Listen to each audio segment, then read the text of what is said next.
Hello, hello, hello, and welcome to another episode of the Blue Oval Podcast. I am Ben Weissel, and joining me, as always, Garrett Zatlin. How's it going, man?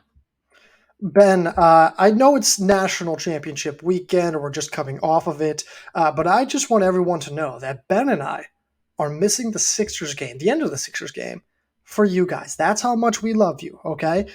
Granted, it's also our jobs on the most important weekend of the year, but besides that, we love you that much. Speaking of people who love us a lot, we got a few new ratings and reviews actually. We got two on Spotify, we got one on Apple, and we even got like a comment, I think, on Apple, right? We did a review that says, keeps me connected to the sport. As a former D1 track athlete, I love the Stride Report for keeping me up to date on the state of the sport. I appreciate the asset-based way TSR talks about athletes too. So wonderful review. We didn't get to my Spotify 100 goal by NCAA's, but we got close. We got to 94. I'm pretty happy with that. We've been getting more reviews on Apple Podcasts. You guys have stepped up your game just like the athletes have been stepping up their game at national championships. Good transitions, good transition. But no, yeah, in all seriousness, thank you to everyone who does that. And I appreciate the comment of the asset based stuff. Like, it doesn't have to be like that intricate, but they went above and beyond. Appreciate you, whoever left that comment. Enough of that. Let's go figure this out. If everyone's listening, hopefully my mic audio podcast is finally right after like 5 years of doing this. You'd think I'd know. But let's talk. Where do we want to start from Let's NCAA Indoor Championships? let's start with the first final distance event that we saw this weekend, and that was the women's 5K. Caitlin Tui taking home the victory in a commanding 1.5 second margin over Hilda Olamame and Mercy Chilangat. Kelsey Camille, her teammate, was fourth. Emily Ventures rounded out the top five, finishing fifth in 16:25. This race went, I think, a little bit different than I maybe expected. We saw Oh, the really? Alabama duo really. I thought they were conservative to start, but then they made a nice hard push. And I really like that tactic. I wasn't sure exactly how they're gonna. I just wasn't sure how the field was gonna react to having Tui being such an overwhelming favorite. But I thought the Alabama duo did a great job of trying to inject a little pace, a little variability. They broke away from the rest of the field and guaranteed themselves top three places. And then Tui just did what Tui did all weekend and all year and just was way better than everybody else. The result was what we expected, but I didn't necessarily see Alabama going 2-3, and I thought they just ran a really smart race to be able to get to those positions. Yeah, I mean, Alabama was certainly one of the, Caitlin Tui is great. Oh my gosh, Caitlin Tui. Okay, now let's move on. Yeah, Alabama is just one of those teams where it's like you knew they're probably just as talented as anyone else in the field, Yep. but they have to they have to run the right race. Excuse me, and that's not always a given, Mm-hmm. especially because there's maybe some tactical things that they have to work on. But this was solid. They put themselves at the front. They made convincing moves that tried to gap their opponents. I just liked it. I thought it was really, really solid.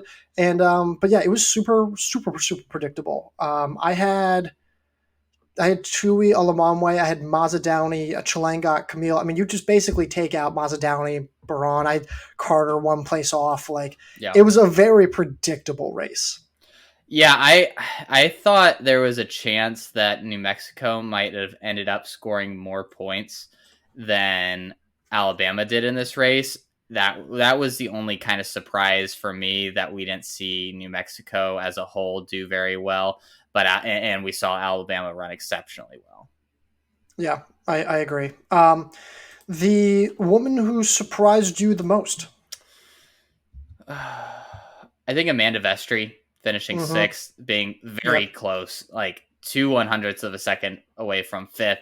She was just competitive. She beat a lot of women that I just did not expect her to, quite frankly, and just was a very solid, steady presence throughout this race, beating women like Sydney Seymour, Amelia Mazzadowney, Elise Stearns, like women that Ella Baran that you just would not have expected coming into this race. Granted, some of them didn't have their best day, but she just ran a very smooth and composed race the entire time. She was ranked at NCAA number 18. She was the final seed coming into this. I'm happy for her. Mm-hmm. I'm so happy. She was injured. She was like out from racing for like 13 months at some point. She had been to like 5 national meets, would have gone to 6 if she hadn't gotten injured. She has never been an All American, really pretty heavy presence in the cross country scene. And she comes back. She's a significant underdog in this field, is a Northeast runner who's racing at altitude. It's hard not to root for her. Like Mm-hmm. you want, like I'm happy for her, right? Like this is finally the race where it's like, this is what she was capable of. You knew she was an All-American talent. I just never knew if she would put it together, but thankfully she did. So I was really happy for her. Yeah, agreed. And like you said, I just don't think there's a whole lot to talk about this race. This wasn't the most loaded field that we saw on either the men or women's side. The result was very predictable with Tui winning it. It just there wasn't a whole lot of moving pieces in this one. I will say this: the other name though is I think Sydney Seymour, Mm-hmm. someone who even by her own admittance had not been running super well, right? As of late. Now she did finish second in the ACC 5K, but that was not really the most loaded field. Vestry was in there. But it wasn't great in the 3,000 meters at either ACCs or Camel City. She had one great 5K race in Boston, and then everything else was just kind of eh. But goes in 8th place. She rebounded in a really great way, Mm-hmm. and I think this is exactly what we thought like she could be Yeah. when she was at Tennessee. Absolutely. Yep. A good way to cap off the season. And I mean, she's one of those women that if she's running at her best, there is a very high ceiling. And if she can kind of just minimize those ebbs and flows that seem to follow her throughout a season, and she can be a little bit more consistent this outdoor season, I mean, she realistically could be a top 5 finisher in a national championship right there with Kelsey Camille, right there with Caitlin Tui.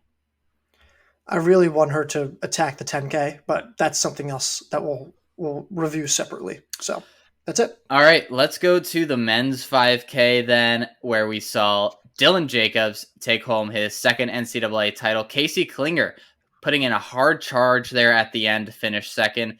NAU duo of Drew Bosley and Nico Young were third and fourth, and Parker Wolf rounding out the top 5 in 13:43. What was the thing that kind of stood out to you about the way that this was run? I mean, obviously we saw Bosley and Young push the pace a little bit, but then we saw Jacobs just put in a huge move, and really no one was able to react to it. I mean, Klinger did his best, but he was kind of too far back to be able to really make up that ground. Yeah, it's not like I thought that the pace was, at some point, the NAU guys go to the front. They begin to push the pace a little bit. But even then, it's not like they're pushing to the pace to such an extreme extent Yep. that anyone's going to drop off. Like you're not going to drop with that kind of pacing, Dylan Jacobs. You're just not. You're not going to drop Casey Klinger, who's an altitude guy. Patrick Kiprop thrives well in like these aggressive, really, paced races. I like the move from the NAU guys, like add some honesty to it. It kind of helps them. But like this field was just really well suited to kind of like they were all going to run the same Mm-hmm. race. And I think that's ultimately what kind of happened. Yeah, it was set up really well for a Jacobs or a Kai Robinson to win, and I think if we see peak Kai Robinson from December, then it's him and Jacobs going back and forth. But like we just clearly we're not seeing Robinson at his best because he just faded to 7th. I thought I mean he was my prediction to win. You had Jacobs, and that was the perfect pick there. I mean, his kick, and we talked about this after SECs, where he was just a monster the way he was closing, and that just proved to be too much for any of those altitude guys who aren't really known for their turnover. At the end of the day, I think we just needed to see a quicker pace from the gun and more just kind of surges from Bosley if he was going to win this. I think like the way things set up, it didn't seem like there was any chance of him winning the way that he ran it. So Question. So 13:37 at 5,000 feet, pretty quick. Yeah. That's a fast time. So are you saying, do you think the overall time needs to be faster, or when they began to be assertive with their pacing?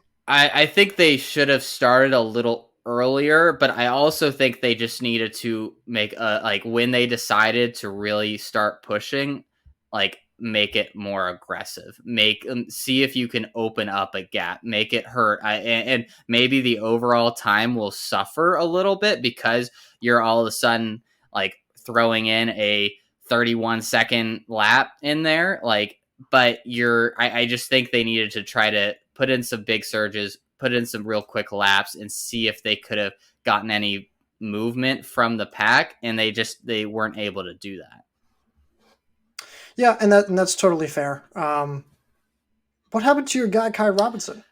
It just wasn't, like I said, he just didn't look like himself all weekend. Like the 5K, Mm-hmm. the 3K, he put himself in position in the Mm-hmm. 5K, but it's telling that he ended up losing to Jacobs by 10 seconds. Like he was there.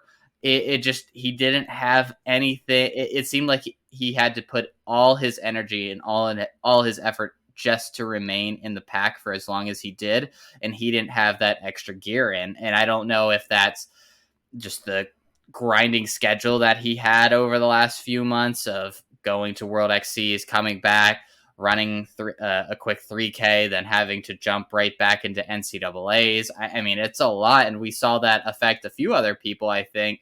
I'm thinking of Solana Yildiz from her going to Great Turkey, point. and just not looking the same after that. I think that does have a big effect on these athletes.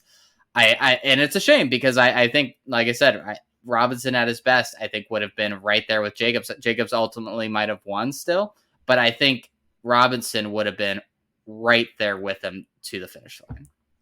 He just looked tired. He Yeah, just looked tired. Dude, go get some sleep, man. Like he's just as good as any of these other guys in the field. He probably at his best had, a chance to win the title. I have a feeling he's going to win some kind of title on the outdoor oval. I don't know what it is yet. I want to say 10K. We'll see. But steeplechase. that's stupid. Yeah, steeple. But I don't know. Like, do you really want to go up against Duncan Hamilton and Parker Stokes? Yeah, Like yeah, that's like I know the 5K and 10K are going to be stacked, but the steeplechase at the very very top, it's it's ridiculous. very very good. Yeah, Very good. So yeah, tough race for Robinson. Meyer smart to kind of move up as the race went on. Never really got there. Kiprop yeah, finally like a national meet where I'm like, oh, he kind of understood what the situation was. Granted, it favored his skill set, but he kind of really put himself in there, All American spot. And Parker Wolf rallied after like a fine but not great ACC showing. yeah. Agreed. Yeah, I mean, we some of our sleepers just didn't come to fruition, like Barry Keene or Blanks or Solomon. I think Solomon was definitely he was going to be very competitive or he wasn't, Yep. and there wasn't going to be any in between. I didn't think he was going to finish like ninth or eighth. He was either going to be like top seven or bottom three, Yeah. and that is what ended up happening. There wasn't a whole lot of surprises. I think Nico Young finishing fourth after just not looking great the past few months was a very good performance from him. I really didn't know what to expect from him. And so for him to be able to hang with those top guys and then ultimately just not have a good enough kick, which isn't what he's known for even when he's at his best, I thought this was about as good as you could have expected from him. I absolutely agree. Yeah, I mean, this was he wasn't that great this season. He had a great opening season 5K, but even then he wasn't really in contention for the win like he Right. usually is. His season was fine, it just wasn't great. And so for him, granted, again, this was an honest race. It wasn't like sit and kick heavy. It's at altitude. If there was going to be a meet where he held his own, it was going to be here. I wonder what he does in the spring. I wonder He's got to go to the he 10K. should go to the 10K, but do you go to the 10K after a meh kind of indoor track season by the Yeah. standards that he has set? I don't know. I'm trying to think. When's the last time? Was it like Tyler Day and Baxter that NAU really had a big presence in the 10K? It's been a minute. Well, Abdi Nur was Well, in that. that's right. Yeah, but in terms of like a multi-person presence, Yeah, probably like Tyler Day, maybe Futson Selassie, probably a few years back. Yeah, but I'd say Nur was in it last year. Yeah, because and the year before that. yeah, it seems like Coach Smith just is reluctant to push those guys to run the 10K Hmm. until he feels like they're really ready. And I'm not here to critique that. It just seems like he slow plays that getting to the 10K and at NCAA's on the track.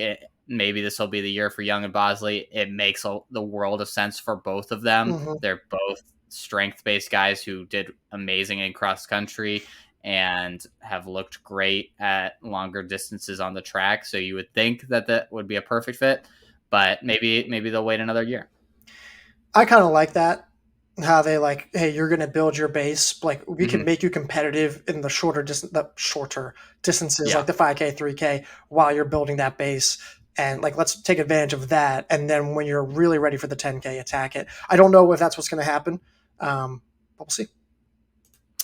Anything else on this before we move to the DMRs? Nothing. All right, let's go to the DMRs on the women's side. We saw, and I feel like we just kind of ignored them in the preview, so I feel bad. We saw Stanford women run a thrilling race to take home the title, just edging out Lauren Gregory and the Arkansas Razorbacks. Notre Dame ended up finishing third. UCLA, who looked very strong throughout this entire DMR, finished fourth, in Georgetown, holding off Oklahoma State for that fifth spot. But I just didn't think either of us expected to see Willis and Whitaker double back after the 800 and to do it so well. I mean, an incredible performance. Gregory did everything in her power, running 431 split at altitude to claw her way back into that national title conversation. But Whitaker did just enough, running 438, and Willis is 202.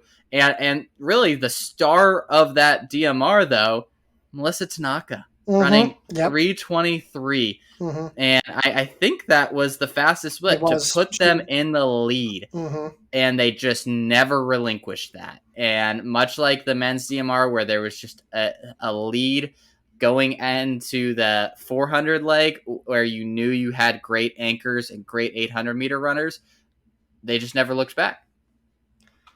So here's here's the predictions we made for the winners Oh, mine are so bad on this. of the women's DMR.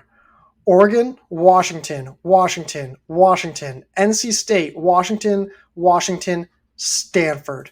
Who do you think it was that correctly predicted Stanford? I already looked at this, but Oh, I almost texted Mara, who was like, "What did you know that we did it?" Like, it I wish. makes no sense. We didn't even think that they were going to run Willis and Whitaker, which is why we didn't even put them in their Yeah, predictions to begin with. And even if they did, you're going to rely heavily on two true freshmen to double back from what, an hour later from running two flat to 201 in the prelims. That is incredible. That I hope everyone realizes just how insane that was, and then to go see what they did on Saturday. I That's why, like, there's no way, like, the chances of that happening for Stanford, for them to win the title, it's what may be one of the most impressive wins, DMR wins overall, when you consider what the circumstances were. you look at our predictions, and I think our everybody's top three, except for Mara's, was some variation of Washington, Oregon, NC State. Those three teams finished 8th, 11th, and 12th. Yep. This DMR just got flipped on its head. Everything that we thought we knew, nothing went the way we thought it would. I mean, Oregon was right there going into the kind of the anchor leg, but just I think it was Kazimirska just did not have a good anchor leg. Washington's first split with Markovic just was not good and kind of took them out of it from the gun. And NC State just ultimately didn't run Tui, and so that was kind of the X factor on whether they would be very competitive. But I mean, it was just stunning when I'm watching, and I'm like, we never even considered Stanford would be in the would win this, and all of a sudden they're out to this big lead. I'm seeing UCLA like be really far up there. I'm seeing BYU at one point be really far up there. I'm like, am I watching the right race, or did I like completely misinterpret like these predictions, because this is going completely sideways? Completely. Like UCLA had no business No. being in fourth place, in second place at one point. Yeah. They had zero business being there. That is so incredible. Shout out to Sean Brosnan. I don't know what he's doing. It's working. I don't know what he's doing. And it's not even like Mia Barnett ran like some crazy anchor leg, and No. like they just like completely relied on her. She ran a 4:39 like split, which is good, but I mean it's nothing crazy. It was the rest of the lineup that did the work. 323 to start, 52 for the 400, 204 for the 8. Like those first 3 legs set Barnett up for the chance to like finish second if she would have run an unbelievable leg. Like this was a complete team 4th place finish for UCLA, and I just don't think we would have expected them to be able to do this without Barnett going absolutely nuts. And I'll be honest, the other team that I had zero expectations for was Arkansas. They had a true freshman on their leadoff leg who basically put them in what? They were, is that 8th? Yeah, not high. eighth through the leadoff leg. They had a really nice 400 leg, like a really nice 400 leg. Yep. A 206.88 800 meter runner. And like they're in 6th place when Lauren Gregory gets the baton. And you're just assuming that Lauren Gregory is even going to be on the anchor, right? Mm-hmm. You don't even know if she's going to be there. And then you're like, well, surely she won't split anything faster than 4:35 after coming back from like the mile prelims. I mean, it was one of the most thrilling and the most exciting DMR like anchors I've ever seen. That was almost the greatest comeback I've ever seen. Period. Did you think she was going to get there? I did. I really did. I thought she was going to get there. With 100 to go, I thought, oh my God, she's going to get her. Like, I think it was at 100 that I considered it, because I was watching. I was like, it's too big, and Whitaker looks fine. Like she's not falling apart. She looked hard. She was not looking great on that last lap. Like wasn't looking great, but like was still moving. Like you could tell. Like all right, and then they got to that final turn. I was like, oh, it might have. And I mean, to Whitaker's credit, she held on. I don't know if I can say held her form, but held on just enough to keep Gregory in second. I think that was the defining race for me that has made me such a big fan of Lauren Gregory. I think that was it. I think like if you're going to do that, if you're going to split 4:31 on altitude after coming back for the mile prelims, which was an honest race. Yeah. Ish. Maybe I'm lying. I don't know. But well, it was like was it 440 or something? Well, I think one of the heats was. I don't know what the other heat was. Let's take a look, shall we? Prelims. One was like 430. She ran 4:39. Okay. Yeah. So I'm just so impressive. Arkansas had no business being in second place, but Lauren Gregory changed that. Absolutely. Anything else here before we go to the men? Notre Dame and Georgetown. 3rd and 5th place respectively. That's what happens when you have the most complete DMR lineups in the NCAA. I know they had gotten beat one time and Notre Dame ran well, and people were not giving them as much courage as they should. They should have. We should have. And that's what happens when you're thorough through all 4 legs. Yeah. Yeah, I mean, Georgetown was kind of my dark horse. They looked exactly as I kind of imagined them, where I didn't feel like I predicted anything in this race. I at least felt good about Georgetown being solidly in the mix. You did Notre Dame pretty well. That's fair. Pretty close. Yeah, you had Oklahoma State up there. Georgetown was actually not one of your better ones. Really? Did I not have them far up? 7. Okay. I thought they would be right around there. Okay, that's fair. Anything else? No. All right. Let's go to the men. And as thrilling as the women's race was, and the way that it came down to the wire, we did not see that at all on the men's side, where Oklahoma State, after a Fawad Masaudi masterclass in the Mhm. 1200, just gapping the rest of the field by over 2 seconds, gave the Cowboys a huge lead that they just never relinquished.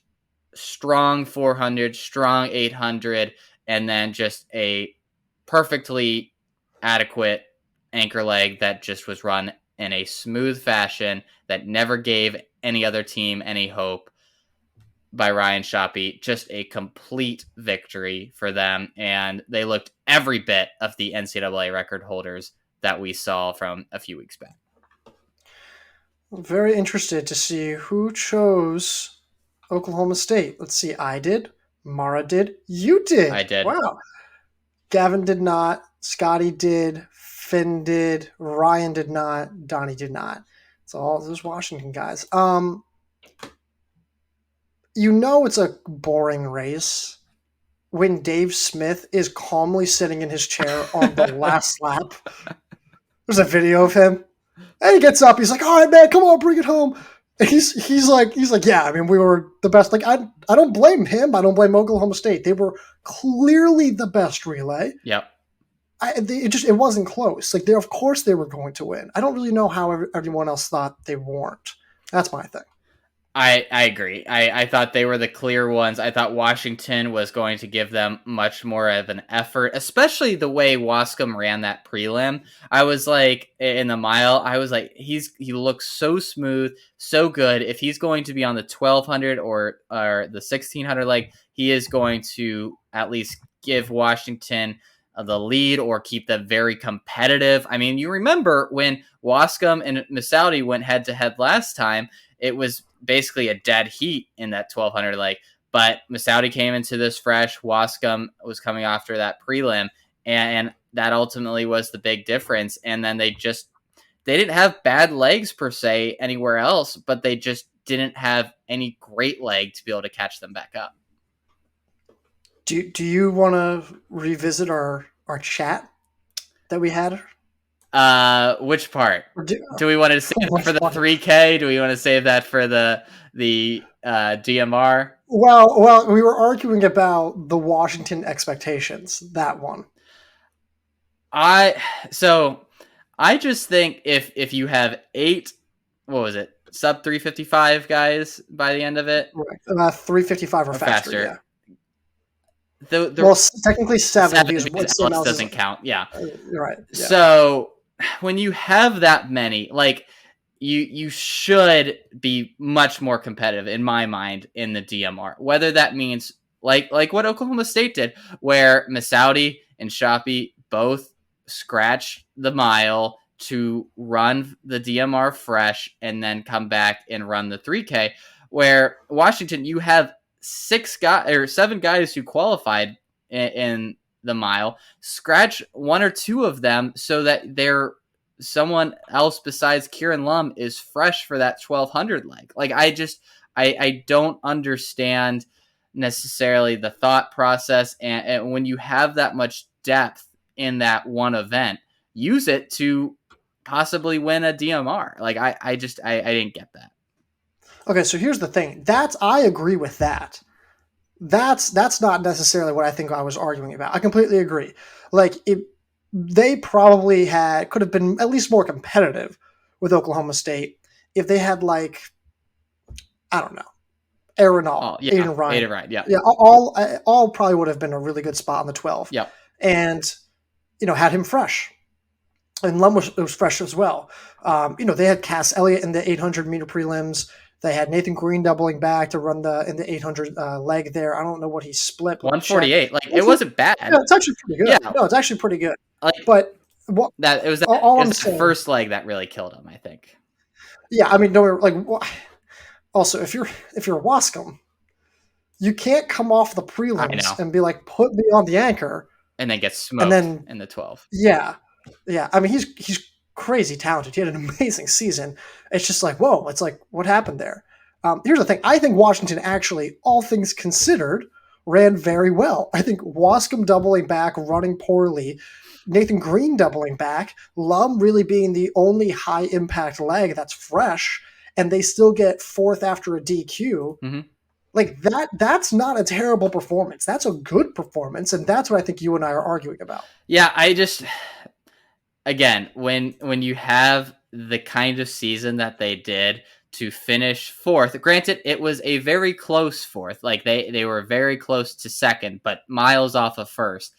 Like the expectations have to be like, if not championship or bust, at least like top, like challenging for the championship or bust. Like it's just, we've never seen this kind of middle distance depth, and yet they were unable to translate that ultimately toward a challenge, like for a title. But it's not about depth. Depth doesn't matter in the DMR. It's about who are your two, who's your leadoff, who's your anchor, and if you really want to get fancy about the 800, sure.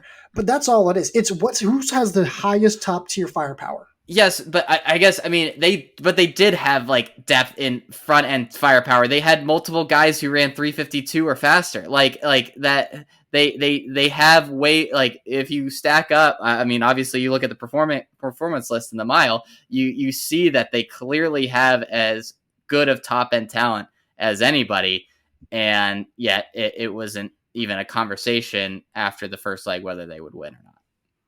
So who are you scratching to run completely fresh? I mean, let me rephrase that. Let me rephrase that. Who from the mile finals are you scratching to give Washington a fresh lead off? That made the finals. Yes. Going into the race, I would have scratched Hauser, which I think. Well, yeah, and I would have too. Yeah. Which I again, like, is part of the reason why I'm sure Andy Powell decided to run as many of the guys as he did in the mile, because he was like, any of these guys could probably end up winning. But like, yeah, at the end of the day, like I would have scratched Hauser, have him fresh for that 12 or the 16, and they would have been right there. I mean, it would have been neck and neck, I think, with Oklahoma State. I don't know if I'm convinced about that, but okay. Yeah, I mean, listen, all right. So, aside from Oklahoma State and Washington, Ole Miss, great race. Again, it's just what happens when they had a 147 800 split, 357 anchor, which I think was amazing. 357 split was the fastest of anybody at altitude. By like a good bit, actually.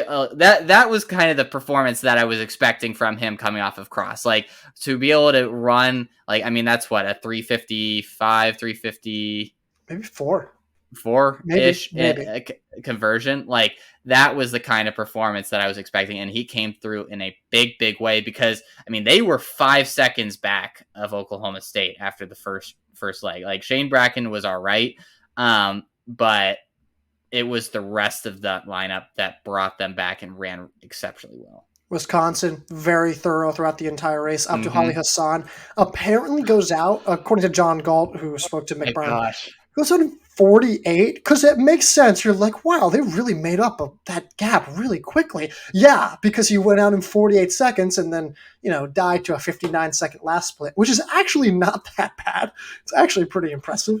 It's amazing how fast he ended up running despite that. Like, you look, he was faster than some guys ran on the open four, like just in the 4 leg, like just in like like for his force 400. It was incredible that he held on for 147.4. Like, that is a ridiculous way to run it, and makes me think that he's got a 146 in him, like, come outdoor season. He's run 146. He ran 146 as a prep. Right. Yeah. I mean, he's got maybe 145 in him. To be able to do that, run 147 that way is insane. And if he can even that out, he's going to run much faster. Let's quickly chat Indiana. Sorry, guys. I mean, this is just kind of like a joke now for me at this point. 5th place. Did you watch the DMR? Yes. Okay. Yes. Did you see the DQ? Yes. For Tennessee. Do you agree? In theory, I do, because like because did they knock the stick out of Washington's hand? I don't think they did. I have to go back and watch. I don't think they did.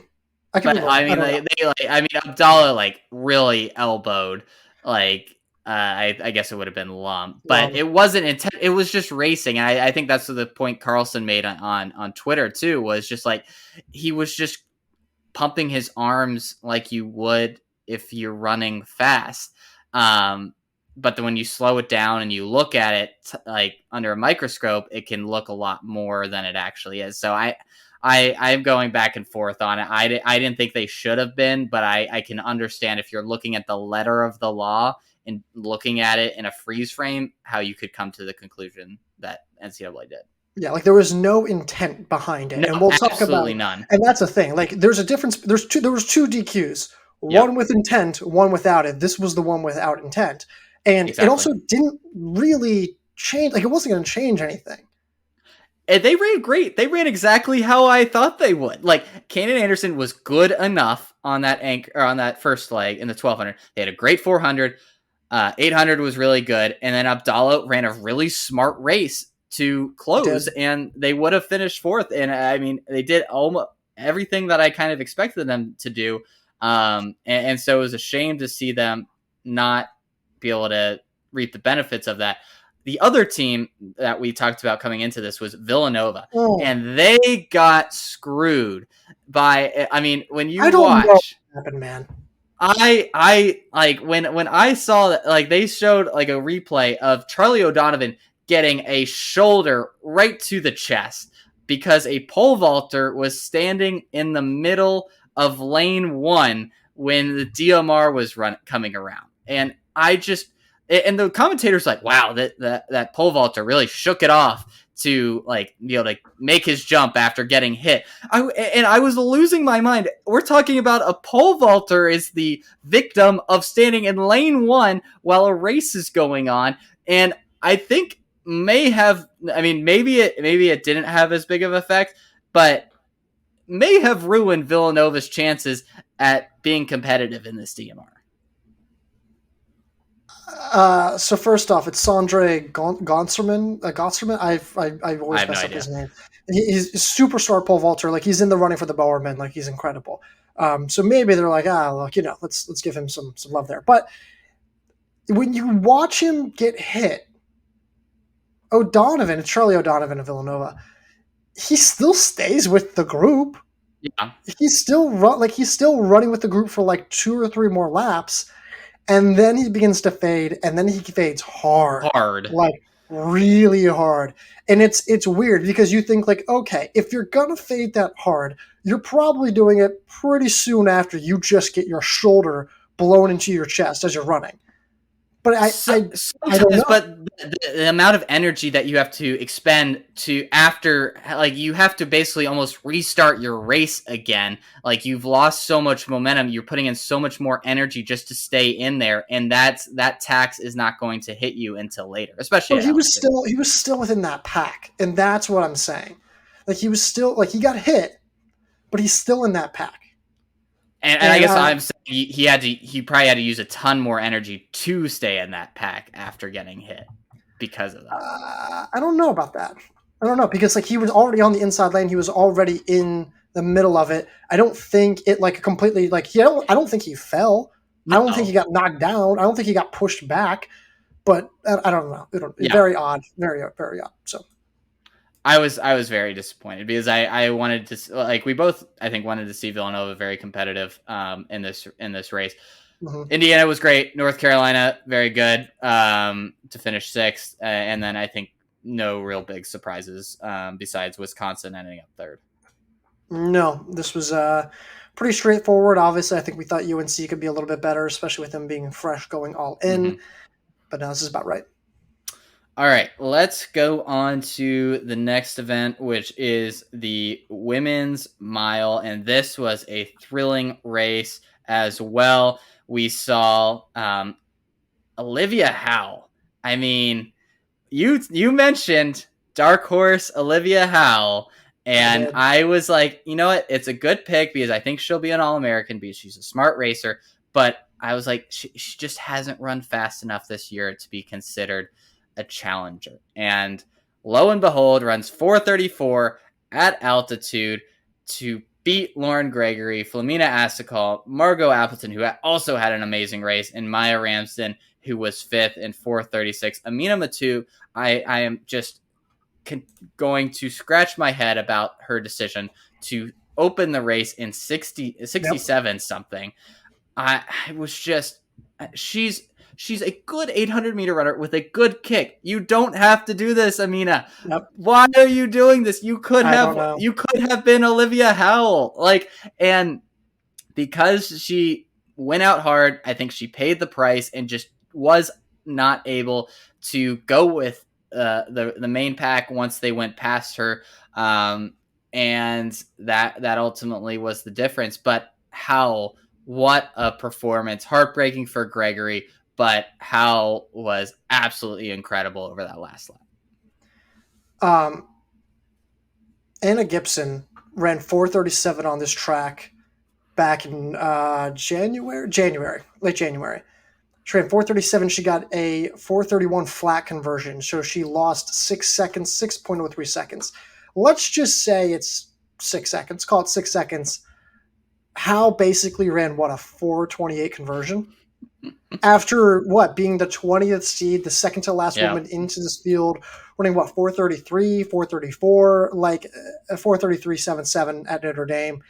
Like the idea, like, can we just pretend that when I said Olivia Howe's a dark horse, I meant for her to win, to win it all, when clearly that was not the case.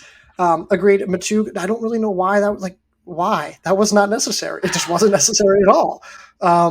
Ramsden, a little surprising. It looked like she kind of struggled with the altitude. prelims did not look good. She did not look good. But you know what? Like, all things considered, she grinded through those prelims. She cut through. She got fifth in the mile, something like that. And then she came back and got All American in the 3K. It wasn't like the top heavy firepower show of Maya Ramsden, but she salvaged what could have been a really tough weekend for her. I don't think she did great at altitude. It's just my opinion, just from what I was seeing. I don't know. Lauren Gregory. I love Olivia Howe. I mean, I picked her to be my dark horse. It is really hard not to feel bad for Lauren Gregory. She might be the greatest to never win a title. She really might. We're going to have to do some. I'd like to do a deep dive on that at some point, but she is putting together a resume that could go up against anybody's, because she has been nationally relevant from the time she started competing attached for Arkansas. She has been great in almost every distance event, mile and above, been great in cross country, and has been a title favorite several times, and hasn't necessarily had bad races when she has been a favorite, but she just come this close. Hasn't been able to get that last quarter of the second or whatever it is to get that victory. It's been multiple times where she's literally been this close. Yeah. I mean, it's heartbreaking, because, like, she's such a clearly high value leader of that team. She's clearly going to be the veteran that transitions this team into this new era where they have a lot of young depth who's going to step up. She's just been so valuable, so consistent. Like, and she just seems really nice. Like, I just want her to do well. And like, and you look at like how she ran that mile final, it was perfect. She did nothing wrong. She did every little thing right.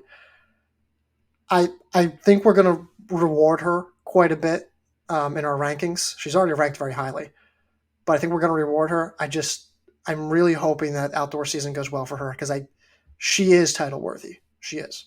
Is she, when you say reward, is she top 3 in your mind after this weekend? I can't give that away. I just tell you this. Mara sent me the order, and we always check it with a few of our writers. She always sends it to me first to check. And I'll just say this: I immediately agreed. Okay, interesting. I'm curious, because we'll get to the 800, and I think there's some other very deserving non-TUI runners that we'll talk about in a minute. But Kazimierska was another one who salvaged, I think, a tough overall weekend. Wasn't great in the DMR. Didn't look spectacular in the prelims. finished sixth. She was someone that I thought could be very competitive. Just didn't look like she had it this weekend, whether it's the altitude or anything else. Flamina Askell, just Yeah. oh man, like Hmm. was so like Alabama women in general. I had major concerns about almost every one of them, and they came through in a big way. She looked great in prelims, looked great in the finals. I mean, just a very strong weekend, and everything that we thought she could be after that race in December, but we hadn't seen much of from January until now, and she came alive at the perfect time, looked composed, strong, just really strong racer in both the prelims and the finals. She just put herself Yep. in like the third, fourth position, and she stayed there the entire time, not just in the finals, but also in the prelims. Yep. It was the smartest race. It was like I may not be competing for the national title, but like I'm right there. Yep. And she didn't do any excessive like bouncing around. There wasn't any crazy surges. She's like, I'm gonna sit here, I'm gonna follow, and I'll just see how the race unfolds. This is the difference between the Flamina Asicol, who would just rely heavily on her fitness last year, Mm-hmm. whereas now she's just like, I kind of know how this works. Yeah. And that's just general growth. Speaking of growth, Margot Appleton. Yeah. Whew. Can you like Virginia has to be like, whew, thank goodness she's great because we lost Mia Barnett and like in like Appleton like might be just as good as Barnett, you know, like maybe even better now. Yeah. I think you could make the argument she may have leapfrogged her. Yeah, she was spectacular. Didn't think of her as a lock to make finals, and all of a Hmm. sudden is fourth in the finals. Really good weekend for her. Lindsey Butler just just didn't look quite right. Didn't look fantastic in prelims either, and just looked more like the ACC 800 version of herself rather than the BU mile version of herself.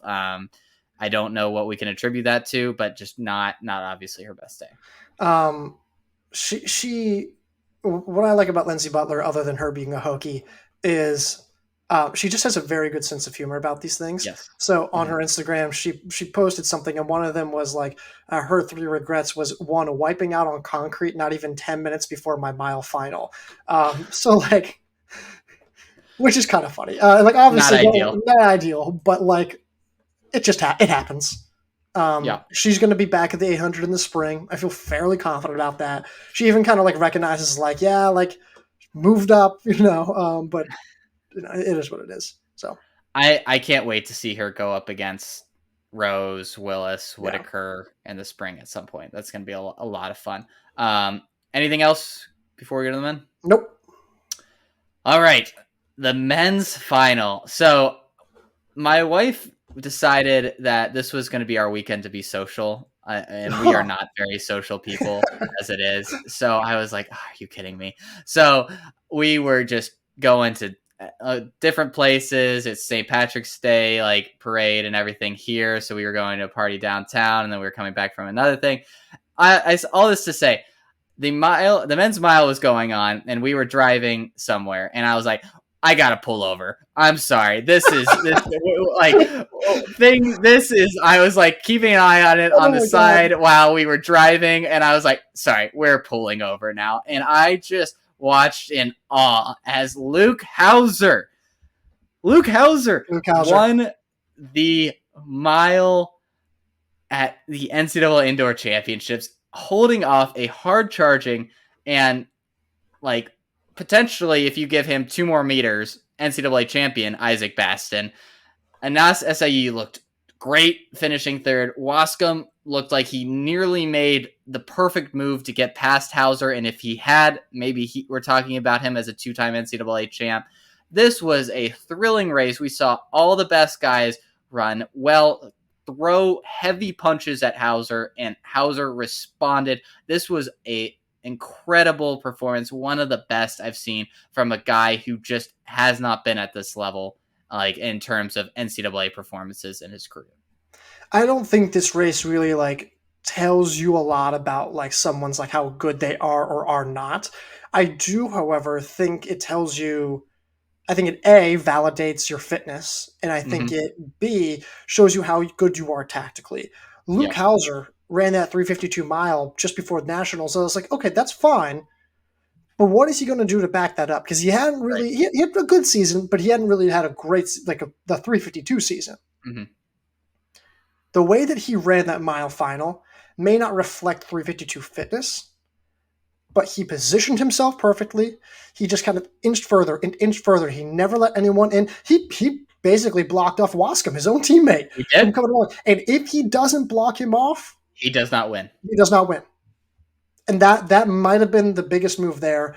SIE, like again, didn't look bad, but the dude keeps bouncing around, and he just never looked like he got comfortable within that pack. Isaac Bastion, the cardiac kid. I don't even think he needs 2 meters. I think he needs like half a meter, Yeah. maybe 1 meter.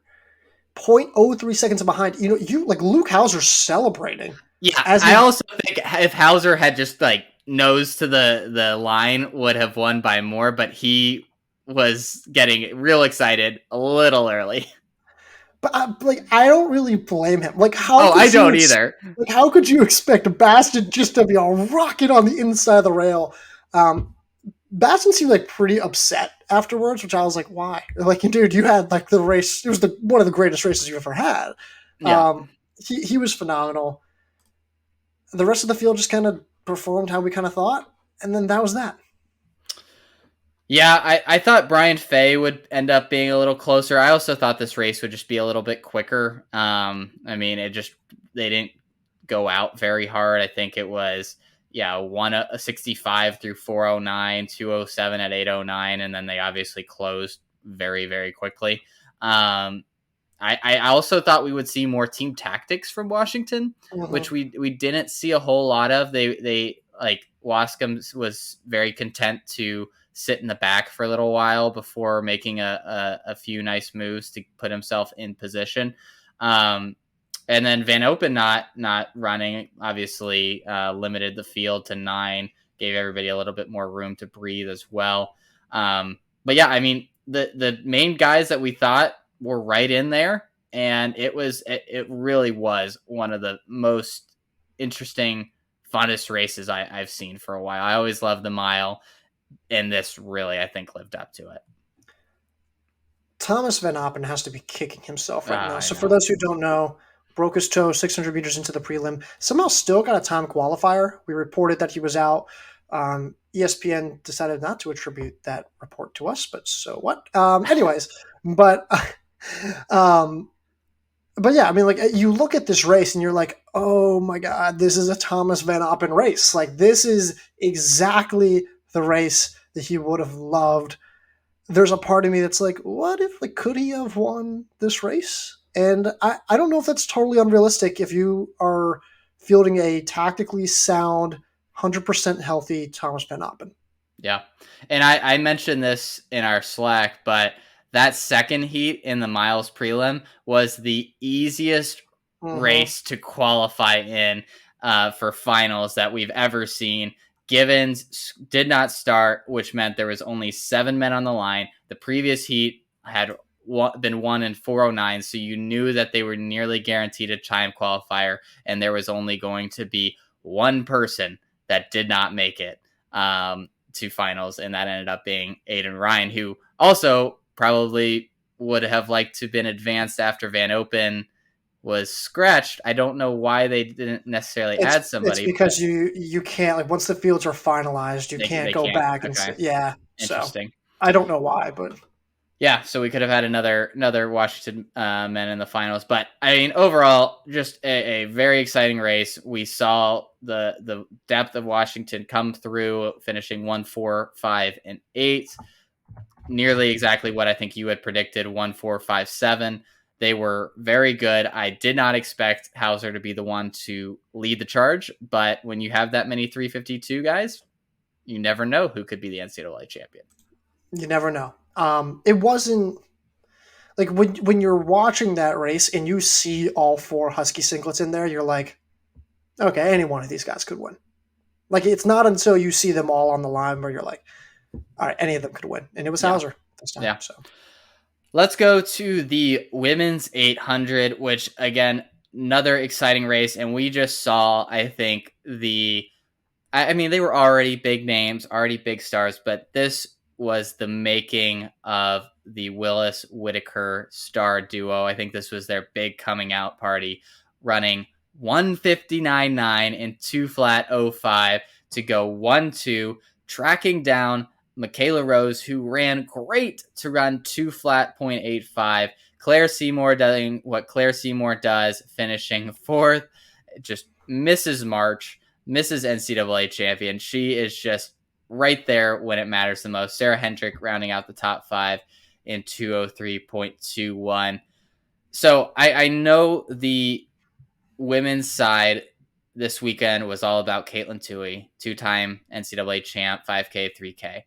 She's on track to be the greatest of all time. But what Willis and Whitaker did this weekend, teaming up to help Stanford win the DMR, and then coming back and running these times and winning in this fashion in the 800 as true freshmen. I already thought the world of them, but they went to a whole new level, I think, in my mind after these performances. It's not just that Stanford got one all-time superstar. They got 2 all-time recruits. It's not just both of them stayed healthy. It's that both of them got better. They ran their outdoor bests on the indoor oval, basically. Yep. They both peaked in the postseason. They both ran those times at altitude. They both were doubling back from the 800 prelims and the DMR finals. They were, they just took down one of the fastest, fields. I can't imagine that there's anyone in the 800 meters who's ever run 2 flat and finished third. No. I can't imagine. I mean, it's a meet record of 159.93, which is like less, and Rose was less than a second behind that. Right. And like, that's what I'm saying. Like, what we are witnessing is so beyond special. I don't think the GOAT, it would take a lot for Toohey not to eventually be the GOAT. Everyone's like, oh, she's not there yet. I get it. But to eventually be the GOAT, that would take a lot. But I'm wondering, was this the most impressive performance of the weekend? I think so. Like, I was, the fact that they not only were entered in the DMR and then ran the times that they did, and then to come back and to do this in the way they did it against Rose, who was spectacular and just made a really strong move that looked like she could have won with. But I mean, I think this tells you all you need to know about their overall strength, their overall just top end ability for them to run as many races as they did, just not only in the NCAA at NCAA championships, but throughout the year as well, for them to have run well in the regular season, peak like you said, and for neither of them to miss a step in their first year in college, which is for so many a big adjustment. You're under a new coach, you're living on your own. It's just a huge change of circumstance. And for them to not only maintain, but I mean, it seems as though have gotten better. And to take down a loaded field, it's just, I can't imagine them losing again. Like, I really can't. Like, they have been just so impressive this weekend, and it just makes me think that they're never going to lose another NCAA race again. And you might be right. And thank God for NIL deals. Yes. Because Charles Hicks just got a Nike NIL deal. Mm-hmm. I mean, they're an advertiser or sponsor's dream.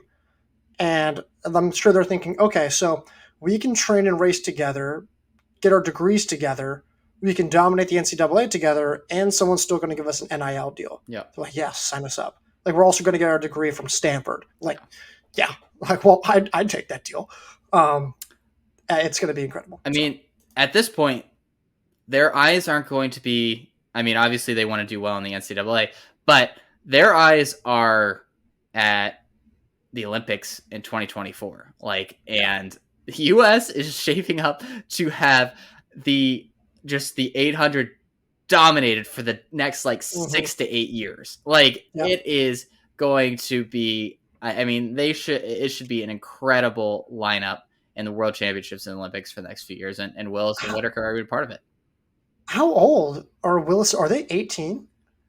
They're either 18 or 19. They can't. They're not any older than 19.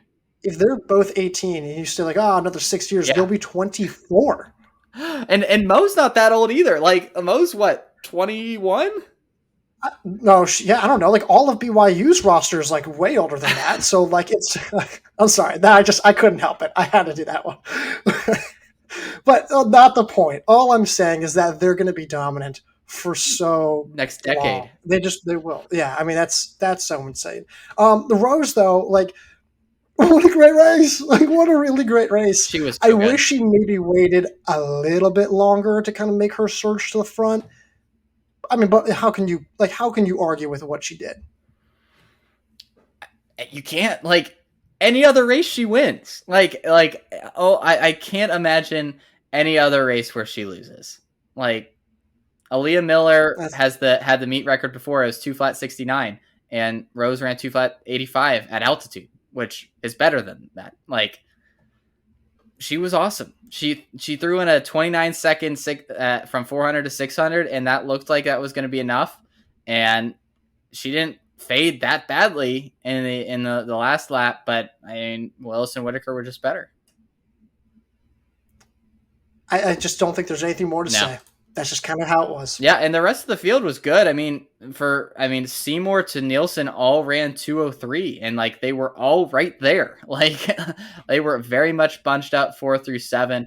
Though those women all ran strong races, but there was just a clear upper class, and then everybody else. I don't know how Seymour does it. It's amazing. I just don't like. She was not relevant at all in the first half of the season, and here's what I said in the First Thoughts article about her is, it's great that she ran 2:04 and then ran 2:02 at the end of the season, but that doesn't matter if she doesn't get All-American honors, and she just finished 4th in like a historically loaded field where like that had to be the best top 3 we've ever seen. Yeah, and I don't know how she does it. I don't know how Dilsheet Taylor does it. I don't know what happens when the second half of February hits. Like something changes, but she does it every year. I'm so impressed. Absolutely. All right, you good there before we go to the men? I'm good. All right, let's do the men. Men's 800. Mired by controversy that we'll mention in a second.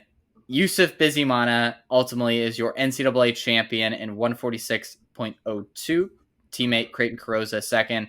Handel Robin third. Therese Roden fourth. Sam Austin rounding out the top 5 in 148.19. The controversy, of course, Navasky Anderson looked like he had won his first NCAA title.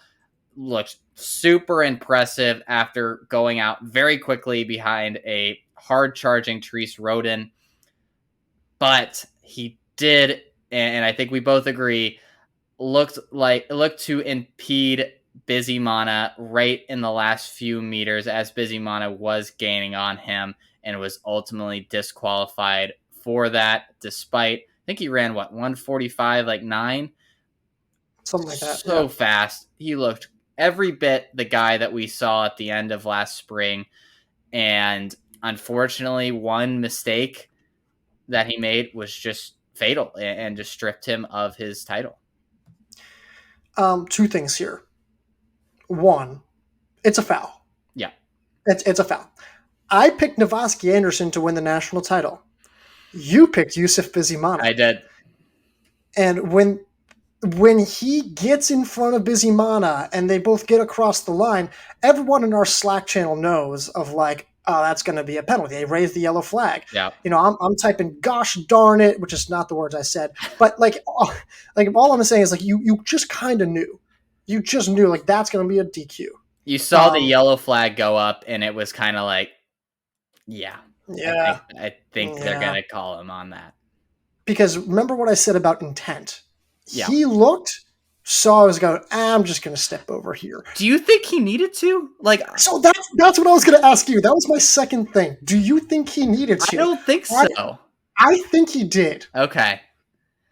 because I he don't know. ultimately won by like 0.12, which isn't a huge margin, obviously. It's a toss up. It's a But toss up. I think if he would have just run straight, you're running less distance. Obviously, Busy Mana is going to be able to get further and get closer to you. But I think he still would have won. I, I might gonna pull this up possibly as you're I talking. rewatched it again today because I was I thinking about watched this. it too.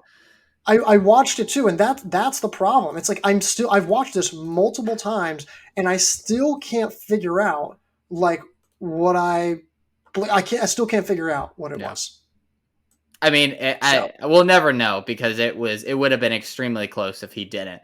But I mean, for Busy Mana and Carosa to, I mean, come back from the sizable gap that Anderson had just created after the first 400 and still had at 600 going into the bell lap was very impressive. Just a true display of grit and just not giving up on a race. And because if Busy Mana isn't that close, Anderson doesn't feel like he needs to impede him and ultimately wins. I mean, again, some might say that this victory isn't really a true victory for Busy Mana because it took a disqualification from Anderson. But if he didn't put as much pressure on Anderson, Anderson wouldn't have needed to feel like it needed to do what he did to get disqualified. it's actually a really good point. Yeah, I can very much respect that narrative. Yeah, and that's true. And like I just watched it a thousand different times over. I still can't figure out if he just should have stayed. I still can't figure out if he just should have stayed the course or I don't know, like pushed him. I don't know. I have no idea, but it was really tough. That's a very good point. I don't really have a good idea. Carosa is awesome. Yeah, Like they all just ran awesome. Handall Robon, like Penn State, so like good. they had all this depth. I thought Oliver Dosmeles was going to be their best 800-meter runner. It's apparently a guy who was the 16th on the national leaderboard comes in, and I'm like, oh, he won't make it to finals. Gets to finals, gets third after the DQ. Ran very smart, didn't get caught up in the early pace, and just basically just rode Busy Mana and Carosa's coattails. And we're just like, these guys know what they're doing. I'm just going to go right behind them and just looked really strong. For Roden to end up finishing fourth in this race after going out in 24.01 for the first 200, Ridiculous. I was very impressed by him. For him not to completely fall apart in this race, I thought was very impressive. And then you saw the SSC trio of Austin, Franklin, and Sumner. Just it just didn't look like they could get anything going, and just didn't have their best days. I mean, it's just when it's that fast up Yeah. front, if you're either in it or you're not, Yeah. and that's just one of those instances. Yeah, Rhoda did that in his prelim too, though. Like he went out super hot. I was thought surprised he was able to qualify doing that too. And he did the same thing. So my thing is like, you think you would learn, don't do that again. But at the same time, he still got fourth. Yep. So, well, fifth, I guess. Fifth overall, fourth after the DQ, like depending on how you think about it.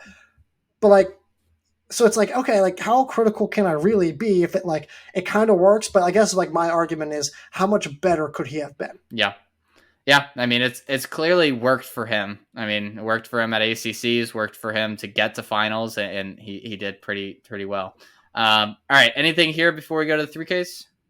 Nope, 3K. Women's 3K, Caitlin Tui finishing off her NCAA championships with a second title, winning in 9:10.07. Olivia Markosic second, Taylor Rowe third, Simone Plourde fourth, and Hilda Olomame fifth. I was really impressed by Rowe. I thought she was very smart, very aggressive, pushed Tui as much as I think anybody did all weekend, and ultimately was caught by a hard charging Markosic in the last few meters. But I thought this was a good reminder that Rowe still is one of the best, and in a non-Tui world, very well could have been a back-to-back 3K national champion. I'm going to take a look at who respected Rowe and who didn't. I had her 6. Mara had her 3rd. Wow, Mara called the top 3 perfectly. Good for Mara. Yeah, she did. Yeah, okay.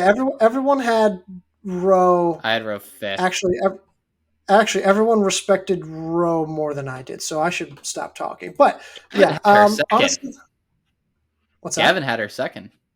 Yeah, Gavin had her second.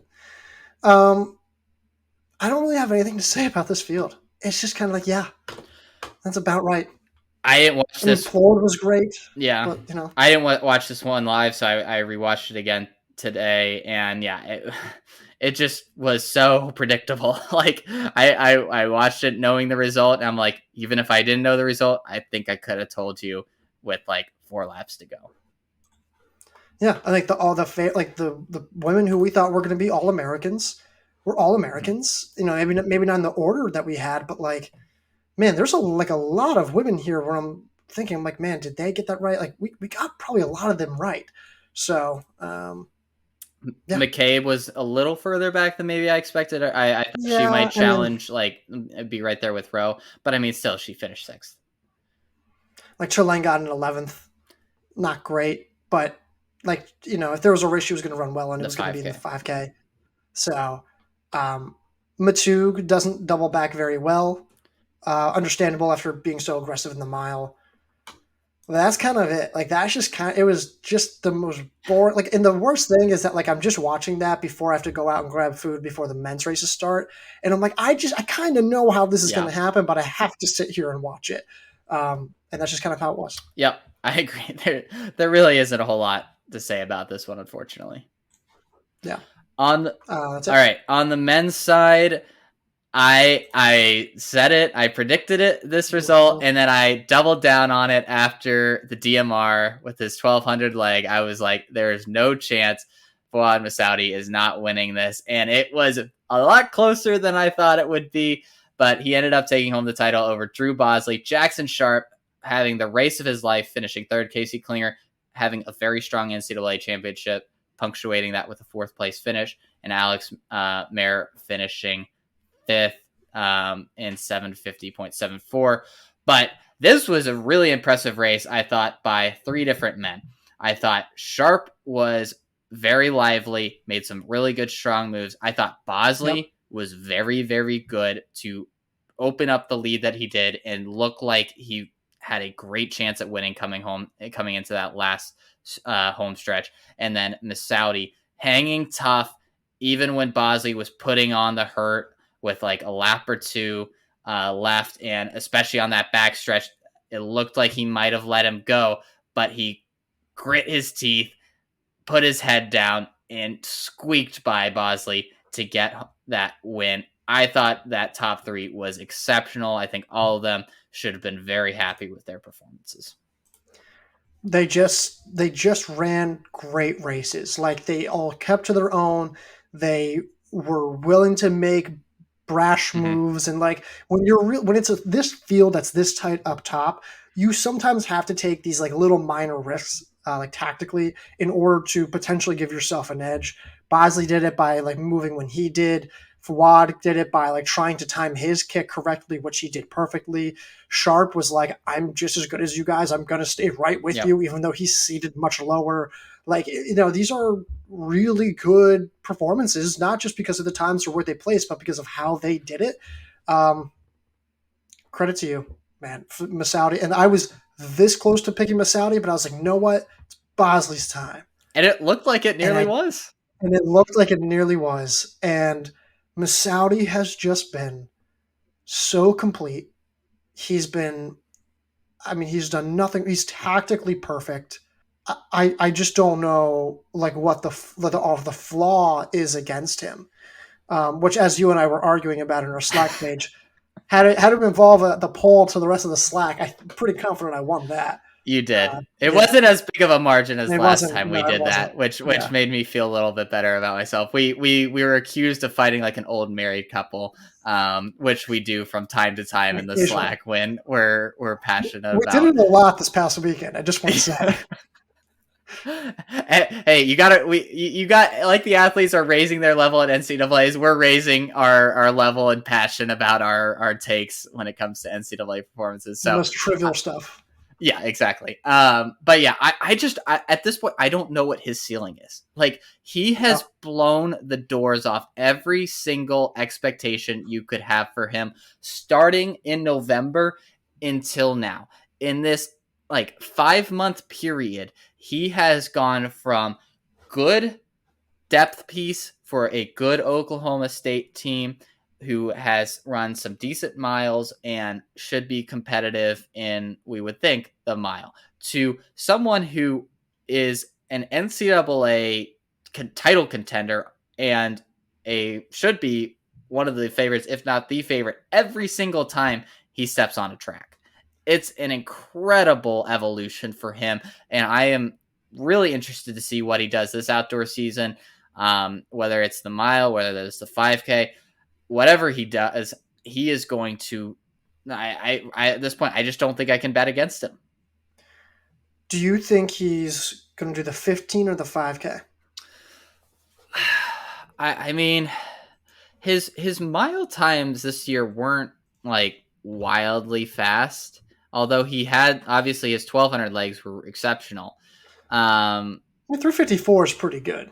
yeah, but it's not like he was running 352 or 351. Like, I think the 5K at this point. I mean, to finish 10th in cross, run what he did in the 3K. I mean, maybe he won't be able. Like, I think obviously the biggest thing for him is can he just hang in on a really fast 5K? But I don't think the NCAA 5K is going to be like so fast that he can't. And he's going to have a better kick than anybody else in that field. And there's just a lot less variables in that kind of race than a 1500 where it could be super slow, it could be really fast, there could be people coming in and out, a lot of you could get mixed up and stuff a lot more easily. I think it should be the 5K. Hot take. I think it's a steeple. Very well could be that. I feel like he could. I mean, I feel like he could be really dangerous. I think it boils down to, does Masaudi and does Dave Smith, do they think that in the 15 or the 5K that he can be a legitimate title contender? Maybe in the 5K they can, but if not, then like use this season. Like he just destroyed the indoor scene. Use this season to get experience in the steeplechase. See if he can dip under 830 and then come back next year and be like, hey, we're gonna prep for the Olympics. Yeah, I mean, there's nothing he just keeps exceeding the expectations, like I said. So there's really nothing that he'll do where I'll be like super stunned by at this point. He's Yeah, that's just true. that good. Elsewhere throughout this field, I said I was impressed with Klinger and what he's done. I think he showed a lot with just his overall turnover, which I Mm-hmm. think we saw that in the 5K, we saw that in the 3K, better than maybe we thought coming into this championship. So good on him for that. Jacobs just didn't look like he quite had it after that 5K performance. Still finished sixth. And then elsewhere, Robinson didn't have a great day again. Would have thought we would have seen a better performance out of Abdallah and Shoppy. But coming after that, DMR just didn't look quite themselves. DNS for SIE. Faye was last, and yet it was Hamlin, Jesse Hamlin, who we talk about him in December. Yeah. We don't talk about him again, and now he's seventh in the nation. Um, I Flamina like him a Icicle lot. light. Very, very, yeah. Um, I like him a lot. I just didn't really have a whole lot to talk about. He's super dynamic, but it worked out. Absolutely. Anything else? I think that's it, man. How long are we in? Hour 18. All right, Or, not bad. yeah. All right, I thought we were maybe a little longer. That I think is an adequate length for a really fun NCAA championships. Yeah. I look forward to talking to you more over the next week or two as we fully digest this. But it was just a really fun weekend. We saw a lot of great races. We saw the stars step up. We had some controversies. This championship weekend had everything in it. Just want to give this time to shout out to you, Ben, for coordinating all of our podcast duties here. All of our writers who kicked butt. They were awesome in the past week. Sincerely, they were awesome. Really proud of them, every single one of them. We got more on the way. We've got rankings. We got EOS awards. Go leave a 5-star rating review. Go to Apple, Spotify. We're now on YouTube. Go check out YouTube. And also, shout out to the readers. Shout out to the listeners. Appreciate you guys, sincerely. It's nice that I get to wake up every day and do this. It's nice that I get to talk to Ben once a week. So we appreciate it. Stick with us. We're working on a few things, and we're excited for next season. Yeah, That's it. I mean, thanks for sticking with us for another season. It really, we never take this for granted. I think, especially after we've come back to be able to do this, we're both so grateful and super pumped to be able to head into another season, another outdoor season, which I'm sure we're going to see NCAA records fall. I'm sure we're going to see some really interesting performances throughout the year, just like we did in indoors. But keep an eye on the site. A lot of good stuff coming up, like Garrett said. And now I'm going to go nap. A well-deserved rest for our fearless leader. But until next week, Garrett, after you're hopefully a little bit more well rested, I'll talk to you. I'll talk to you.